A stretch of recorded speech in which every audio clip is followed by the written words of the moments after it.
ಇಷ್ಟು ಜನಗಳ ಮುಂದೆ ಫಸ್ಟ್ ಟೈಮು ಅವಾರ್ಡ್ ತಗೋತಾ ಇರೋದು. ನಮ್ಮಂತ ಹೊಸಬರಿಗೆ ಇಂಥ ಒಂದು ಅವಾರ್ಡ್ ಸಿಕ್ಕಿದಾಗ ಜವಾಬ್ದಾರಿ ಇನ್ನೂ ಜಾಸ್ತಿ ಆಗುತ್ತೆ. ಕನ್ನಡ ಬಿಗ್ ಬಾಸ್ ಸೀಸನ್ 12ಕ್ಕೆ ಗಿಲ್ಲಿ ನಟ ಅವರು ಬಂದಿದ್ದ ತಕ್ಷಣವೇ ನಿಜವಾಗ್ಲೂ ಅವ್ರ ಲಕ್ಕು ಸಿಕ್ಕಾಪಟ್ಟೆ ಚೇಂಜ್ ಆಗಿಬಿಟ್ಟಿದೆ.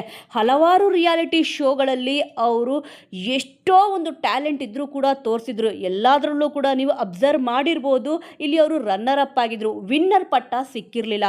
ಅಂದರೆ ಅವ್ರ ಹತ್ರ ಟ್ಯಾಲೆಂಟ್ ಇರಲಿಲ್ಲ ಅಂತಲ್ಲ, ಸುಮಾರು ಟ್ಯಾಲೆಂಟ್ ಇತ್ತು. ಯಾಕಂತಂದರೆ ಅವರ ಹಿಂದಿನ ವಿಡಿಯೋಗಳೆಲ್ಲ ಬಿಗ್ ಬಾಸ್ಗೆ ಬಂದ ಮೇಲೆ ವೈರಲ್ ಆಯಿತು. ಇಷ್ಟೊಳ್ಳೆ ಟ್ಯಾಲೆಂಟ್ ಇದ್ದರೂ ಕೂಡ ಬೇರೆ ಎಲ್ಲ ರಿಯಾಲಿಟಿ ಶೋನಲ್ಲಿ ಇವ್ರು ಯಾಕೆ ವಿನ್ನರ್ ಆಗಲಿಲ್ಲ ಅನ್ನೋ ಒಂದು ಕ್ವಶನ್ ಅಂತೂ ಬಂತು. ಆದರೆ ಕಲರ್ಸ್ ಕನ್ನಡ ವಾಹಿನಿಯಲ್ಲಿ ಬಿಗ್ ಬಾಸ್ ಸೀಸನ್ 12ಕ್ಕೆ ಬಂದಾಗಂತೂ ಸಿಕ್ಕಾಪಟ್ಟೆ ಇಲ್ಲಿ ಗಿಲ್ಲಿಯವ್ರನ್ನ ಇಷ್ಟಪಡೋಕ್ಕೆ ಇಲ್ಲಿ ಸ್ಟಾರ್ಟ್ ಮಾಡಿದ್ರು. ಅವ್ರದ್ದೊಂದು ಮುಗ್ಧತೆ ಇರ್ಬೋದು, ಒಂದು ಕಾಮಿಡಿ ಸೆನ್ಸ್ ಇರ್ಬೋದು, ಪ್ರತಿಯೊಂದರಲ್ಲೂ ಕೂಡ ಅವರು ಸಖತ್ತಾಗಿ, ಅದರಲ್ಲೂ ಕೂಡ ಅವ್ರ ಡೈಲಾಗ್ ಪಂಚ್ ಅಂತೂ ಇಮ್ಮಿಡಿಯೇಟ್ ಆನ್ ದ ಸ್ಪಾಟು ಹಾಡು ಹೇಳೋದ್ರಲ್ಲೂ ಕೂಡ ಅಷ್ಟೇ ಅದ್ಭುತವಾಗಿ ಇಲ್ಲಿ ಹಾಡನ್ನ ಹೇಳ್ತಿದ್ರು. ಅದಕ್ಕೆ ಬಿಗ್ ಬಾಸಲ್ಲಂತೂ ಸಿಕ್ಕಾಪಟ್ಟೆ ಫೇಮಸ್ ಆದರು.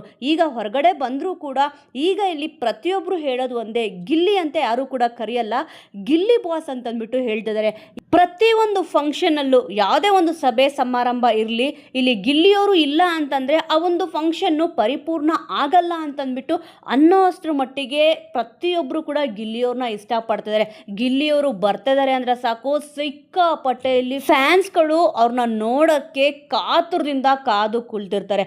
ಈಗ ಬಿಗ್ ಬಾಸಿಂದ ಹೊರಗಡೆ ಬಂದ ಮೇಲಂತೂ ಕೇಳಲೇಬೇಡಿ, ಪ್ರತಿಯೊಂದು ಫಂಕ್ಷನಲ್ಲೂ ಕೂಡ ಗಿಲ್ಲಿಯವ್ರದ್ದು ಹವಾ ಅಂತೂ ಇದ್ದೇ ಇರುತ್ತೆ. ಒಂದು ಸಭೆ ಸಮಾರಂಭ ಮಾಡ್ತಿದ್ದೀವಿ ಅಂತಂದರೆ ಇಲ್ಲಿ ಯಾರನ್ನ ಗೆಸ್ಟಾಗಿ ಕರೆಯೋಣ ಅಂತಂದರೆ ಮೇಯ್ನಾಗಿ ಹೆಸರು ಬರೋದೇ ಇಲ್ಲಿ ಗಿಲ್ಲಿ ನಟ ಅವ್ರದ್ದು. ಈಗ ಚಿತ್ತಾರ ಅವಾರ್ಡ್ಸಲ್ಲಿ ಗಿಲ್ಲಿ ನಟ ಅವ್ರಿಗೆ ಅವಾರ್ಡ್ ಕೂಡ ಬಂದಿದೆ. ಗಿಲ್ಲಿಯವರು ಕೂಡ ಮಾತಾಡಿದ್ದಾರೆ, ತುಂಬ ಖುಷಿ ಪಟ್ಟಿದ್ದಾರೆ.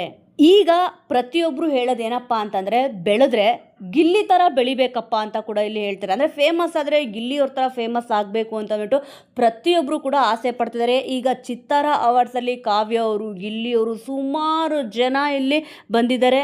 ಬಣ್ಣಗಳ ಲೋಕದ ದಿಗ್ಗಜರ ಸಮ್ಮಿಲನ ಆಗಿದೆ ಈಗ ಚಿತ್ತಾರ ಅವಾರ್ಡ್ಸಲ್ಲಿ. ಇನ್ನು ಇದೇ ಜೂನ್ 21ನೇ ತಾರೀಕು ಇದು ಪ್ರಸಾರ ಆಗ್ತದೆ. ಇದೇ ಜೂನ್ 21ನೇ ತಾರೀಕು ಇಲ್ಲಿ ಗಿಲ್ಲಿ ನಟ ಅವರ ಬರ್ತ್ಡೇ ಕೂಡ ಇದೆ.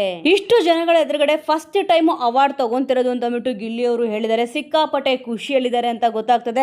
ಸೊ ವೀಕ್ಷಕರೇ, ಈ ಒಂದು ವಿಚಾರದ ಬಗ್ಗೆ ನಿಮ್ಮ ಅನಿಸಿಕೆನ ಮಿಸ್ ಮಾಡದೆ ಕಮೆಂಟ್ ಮೂಲಕ ತಿಳಿಸಿ.